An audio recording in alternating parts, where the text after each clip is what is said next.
Thank you again for being here tonight with us. So to just kind of get things started, we were wondering if you could tell us a little about yourself. What are your language pairs? What's your background with these languages, and what made you decide to study languages and kind of pursue this career path? Sure. I might need your help to keep me on track with all those questions. But yeah, my language pair is English and Spanish. I'm a native English speaker. And then I acquired Spanish as my second language pair, my B language. I took some classes in high school and college, but I was only conversational until I went and moved to South America. I lived in Peru for a year prior to going to Wake Forest University for my graduate degree.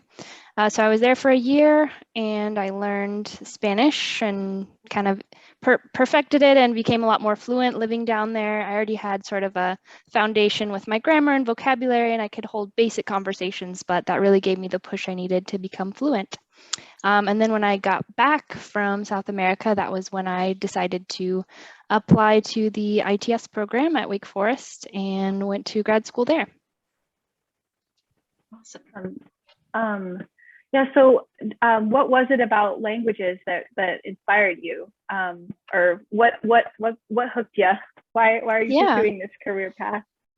So I had gone on several mission trips with my church to South America and served as sort of like a liaison interpreter back when I was just conversational. And so I really kind of found a passion for the language, and not just the language, but also the culture, the people there, the food, just everything about the culture really. And really got a taste of interpreting through that. And then when I was working as an administrative assistant in Raleigh, I was also volunteering at a nonprofit called Samaritan Health Center in Durham.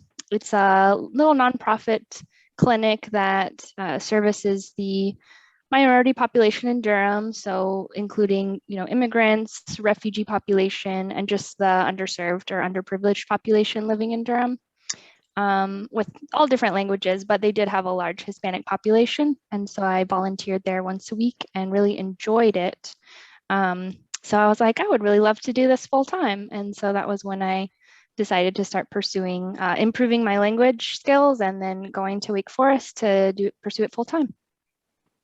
Okay, great. That actually kind of leads perfectly into the next question, which is, what are you currently doing with your languages, and how did you get there? Yeah, so I guess if we're following the chronological or the linear sort of path, it was sort of the mission trips that piqued my interest, and I was taking the classes, but I was just conversational.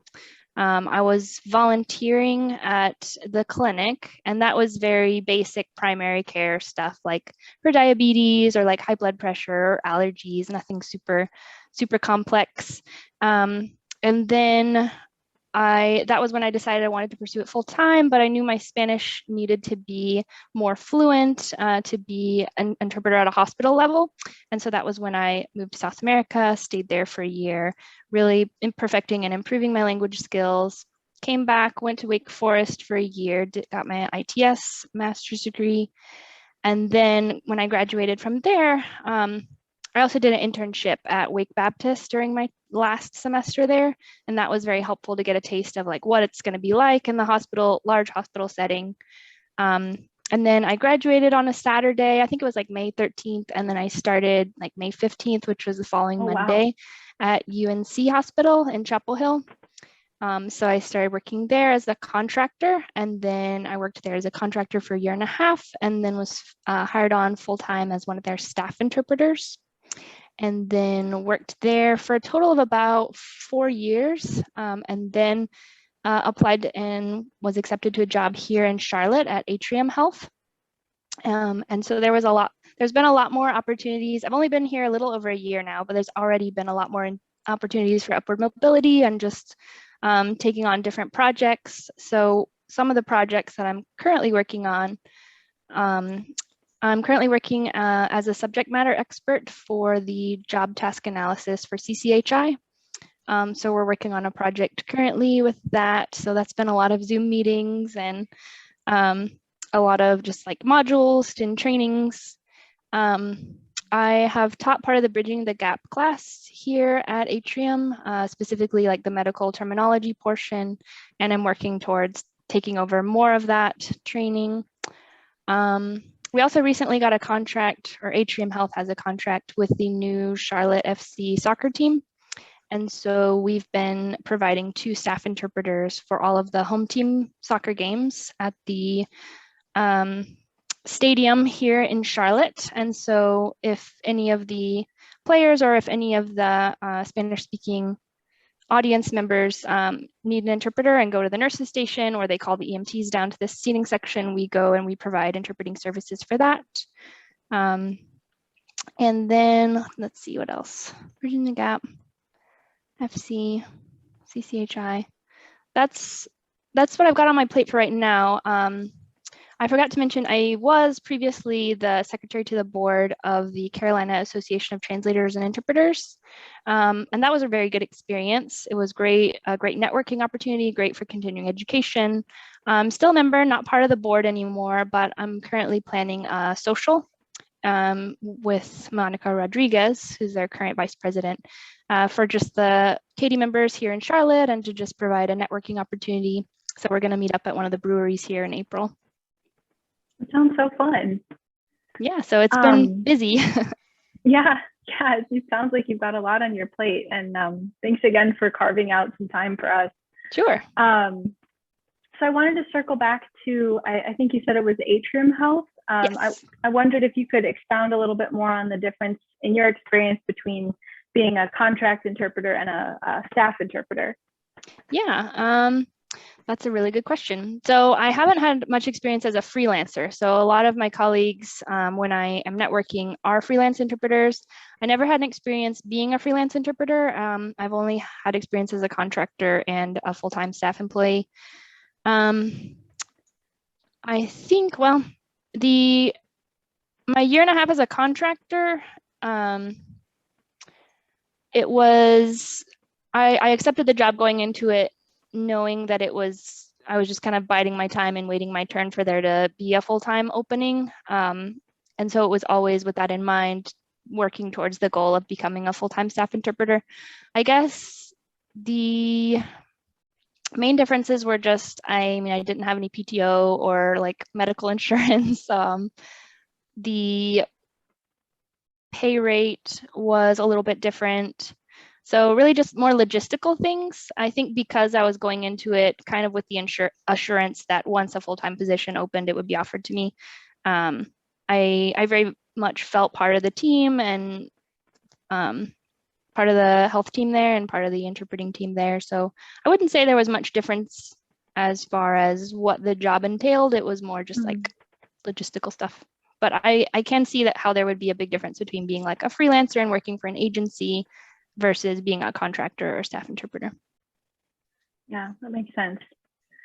Okay. I actually have a quick question before we move on to the next one. Yeah.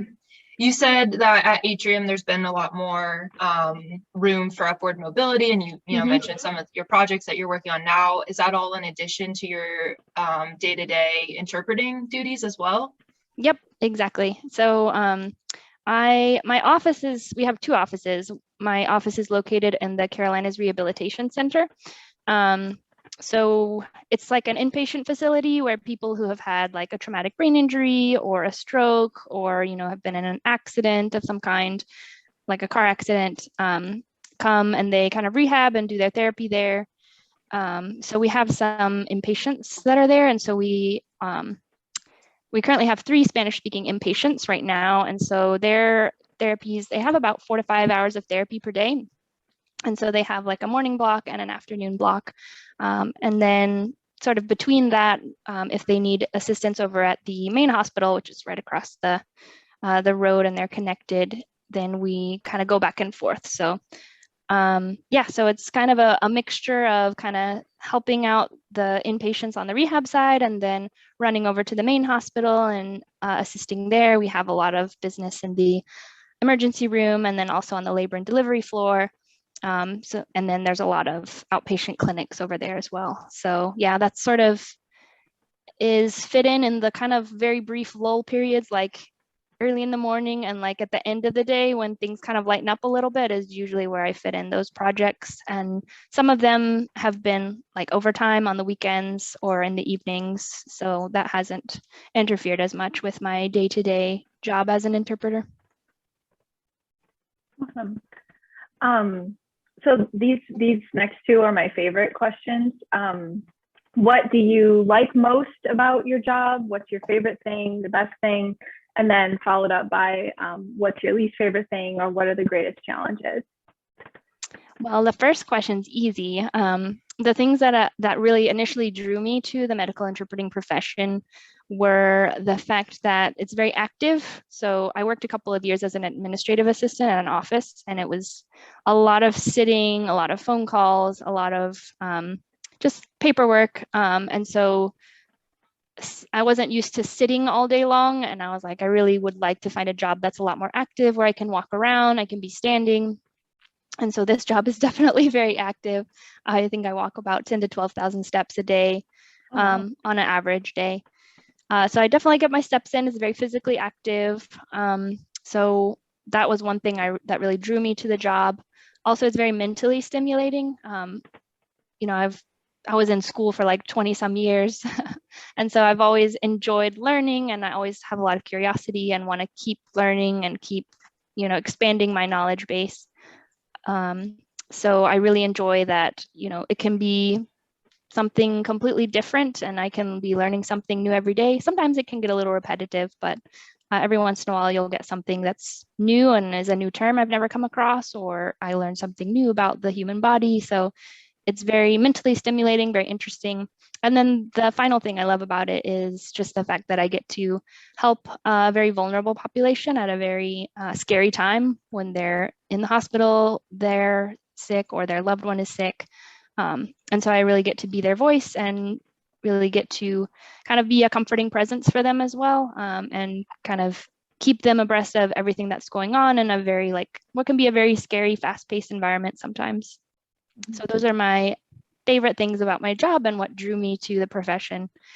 My least favorite thing would be probably over the phone interpretation. Sometimes when things get a little slow, yeah, we have to jump on the phones.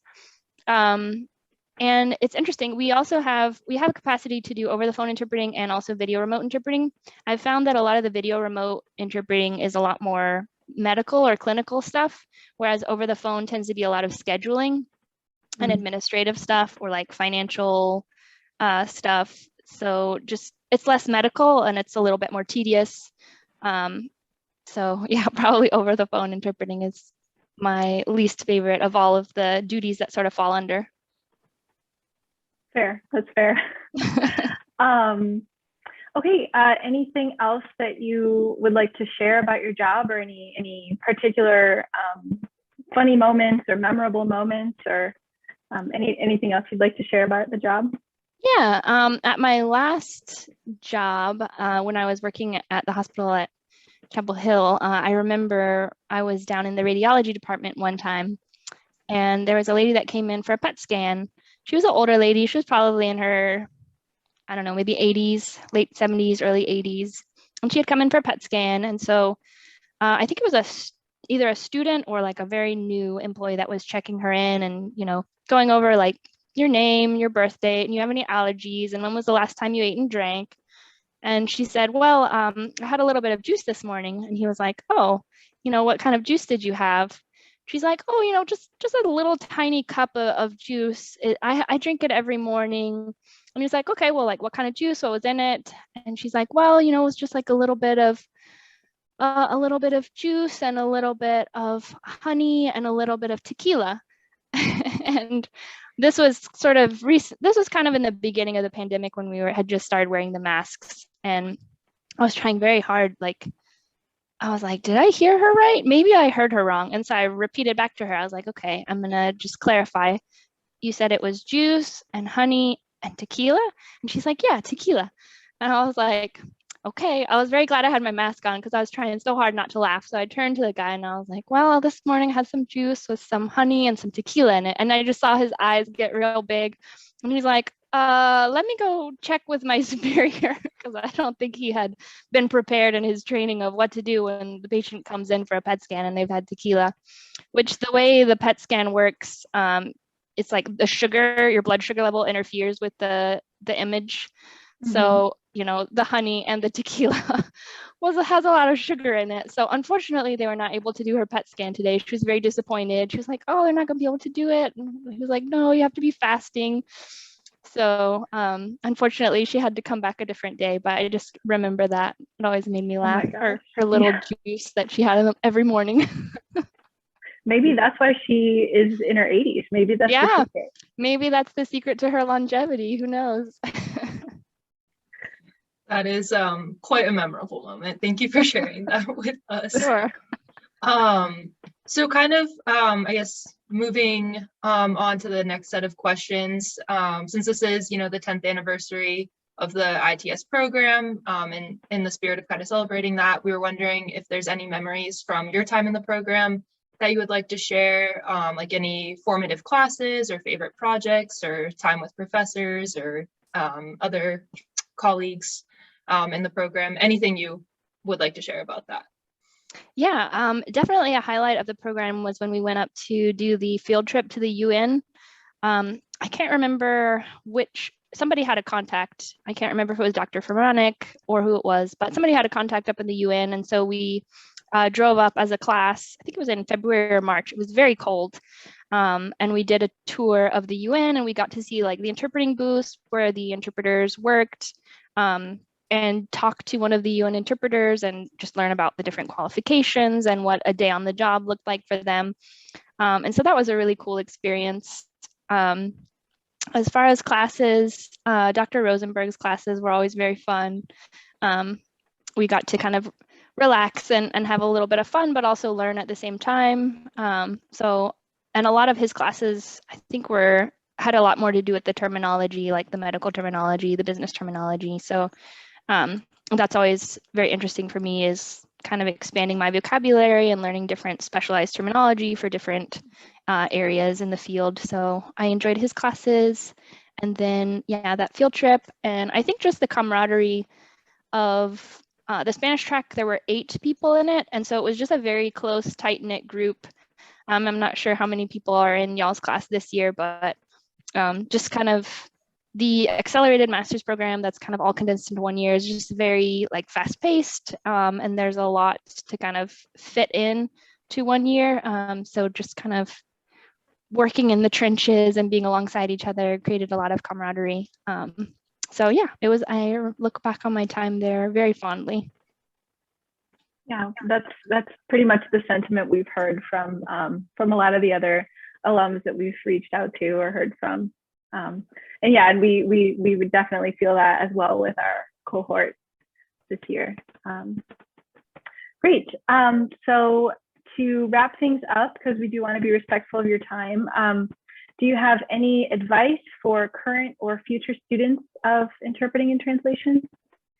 Oh, that's a good question. I think the advice would be, I found like the internships were very helpful, and my volunteering experience going into the program, I felt like gave me kind of an advantage or put me a little bit ahead when I went to do my internship, because it wasn't as intimidating.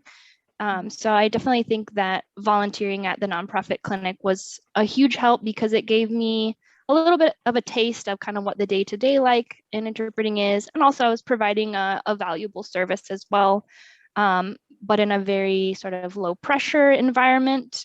So I think if I wanted to give advice to somebody who is either, in the program or thinking about joining the program, would be definitely gaining as much experience as possible through volunteering or doing an internship, to kind of make that transition a little bit easier. Because yeah, going from a little nonprofit to a big old hospital, I think would have been a lot more of a shock if I hadn't had that experience going into it.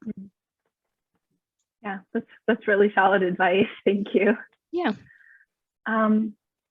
Okay, that is all we have for you.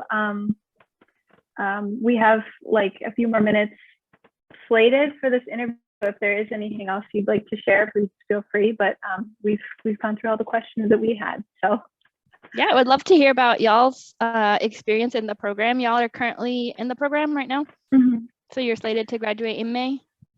Actually, we're both on the 2-year track. I'm not sure if they offered that when you were here, but yeah, they're offering a 2-year track now, which is nice because a close friend of ours is on the 1-year track, and I don't know if I could handle it. It's a lot.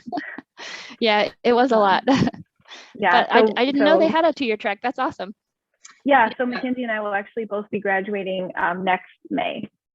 I bet you guys will be very like well prepared and have time to like assimilate and absorb everything. And I think that's how we both feel. We get to take a few more electives. We're both currently in a class with Dr. Rosenberg and getting our first taste of community interpreting. And that's been very eye-opening for me, and I think Madison as well. Oh yeah, I love it. Are you both a Spanish language pair? Yes. Yeah. Okay. Yeah. And are you both kind of still trying to figure out like which field of interpreting you want to go into, or you kind of have already picked out a specialty? I was thinking personally more translation, but now that I'm in this interpreting class, I do really like that the community interpreting aspect of things. I don't see myself ever doing simultaneous or conference interpreting, but I think I definitely still need the next year to really decide and figure out what I want to do. But it's great that there are so many options and so many different classes and experience to gain within the program. Yeah, when I first was going into the program, I was thinking, oh, definitely translation, because I'm more introverted, and the thought of just like of having to be put on the spot and not knowing a word what just terrified me. But then once I got more into it and started volunteering, I was like, actually, the interpreting side is pretty fun and I enjoy it as well. I have had the chance to do 1 or 2 translation projects on the side. I do still like enjoy translation and keeping that current, so that's been fun. But yeah, I would say I actually enjoy interpreting a lot more than I anticipated I would when I was first breaking into the field. What about you, Madison? That's actually kind of the experience that I've had as well. I am a people person. I've always been, a people person. So I don't know why I didn't think about interpreting. But I guess maybe I thought like, oh, I'm not a native Spanish speaker. So, maybe I won't be as competitive on the market. So maybe I should focus on translation. But this semester taking, because the 2-year track is structured so that the first semester is all translation stuff, and then you do interpreting stuff, and then the second year is similar translation and then interpreting. Oh, interesting. Yeah. So last semester I was all jazzed up about the translation, and now this semester I'm all jazzed up about the interpreting. But I don't know yet. I'm pretty drawn to the medical side of things. I've often thought that if I could go back and do my schooling over again, I might study science. I think I'm a little bit too far gone now to pursue that, but I would love to do something like with, medical interpreting, or maybe translation for, what is that called? Like life sciences, or science communication in translation, or, something like that. If I could somehow merge the two together, that would be ideal. Yeah, well, maybe you can find your niche, and it's never too late to change your career or go back to school if you want to in the future. There's a lot of turnover in the medical interpreting field for that very reason, that people get into medical interpreting. They're like, oh, actually, I enjoy medicine, so I'm going to go on and be a PA or an NP or a doctor. So we actually have, or a nurse even. We have one girl right now who's an interpreter, and she's studying in nursing school to become a nurse. Oh. And at my last job, we had a guy who was studying to be a PA. So, oh, yeah, who knows? I'm just really excited about what, like, all the future and like the future possibilities, like with these languages. I'm totally jazzed up about it. Yeah, absolutely. Have you guys had like a favorite class so far, or like a favorite field trip? Have y'all done any field trips? Or has COVID kind of killed that? Yeah, we haven't done like professional, like career development type field trips. We did all go hiking together as a Oh, cohort. that's awesome. Where'd you go hiking? Which on the Grayson Highlands State Park in Oh man, Virginia. I really want to go there. It was Did really you see the pretty. ponies? We did. It was raining. It was like freezing rain when we went. And I personally had a blast, but I know some other like I think people were not prepared for like the weather and the terrain and stuff. Like some of our classmates showed up wearing like jeans and sneakers, and it's like, no, you gotta have hiking boots. But oh no, it was fun. It was fun. Well, I'm sure that will be a very memorable experience for them, regardless. Yeah, absolutely. What about you, Alrighty, Mackenzie? Any highlights?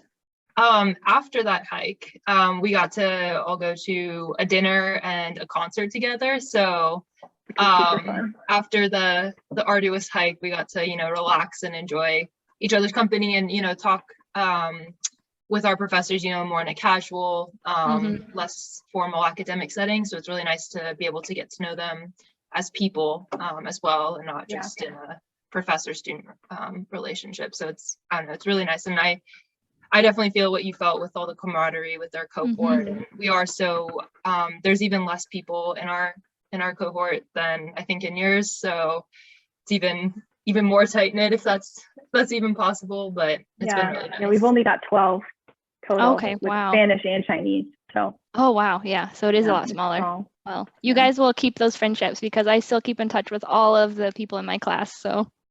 Yeah, I plan on it. I'm not letting this lady get away from me, right? Yeah. Alrighty. Well, I think that's a good place to leave it. Thank you again so much for your time. We really appreciate it. Yeah, no problem at all. It was so nice to meet both of you and nice to hear a little bit about the program and how things are going there. Yeah, it was great to meet you too and hear about all your experiences. Good. I'm glad. I hope it was encouraging. Oh, yes. Super encouraging. Definitely.